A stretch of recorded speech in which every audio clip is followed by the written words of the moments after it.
रमज़ानुल मुबारक के मुक़द्दस महीने में अक्सर लोग ऐसे कारनामे सरअंजाम देते हैं कि देखने वाले का सर शर्म से झुक जाता है। इसी तरह का एक वाक़या आज दपालपुर के इलाका हवेली लखा में पेश आया।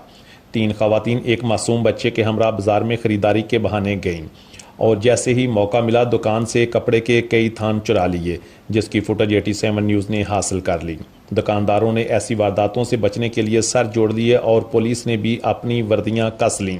ताहल ना तो कोई मुलजम पकड़ा गया और ना ही दुकानदार के नुकसान का कोई माकूल हल निकला। जबकि दुकानदारों ने मकामी पुलिस से अपील की है कि रमज़ानुल मुबारक के तमाम अयाम और ख़ासूसी तौर पर चांद रात तक पुलिस की तादाद बाज़ारों में बढ़ाई जाए और ताजिर बरादरी को ऐसे होने वाले नुकसानात से बचाया जाए।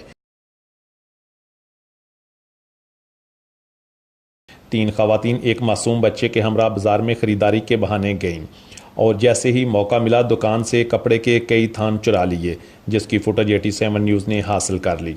दुकानदारों ने ऐसी वारदातों से बचने के लिए सर जोड़ लिए और पुलिस ने भी अपनी वर्दियां कस लीं।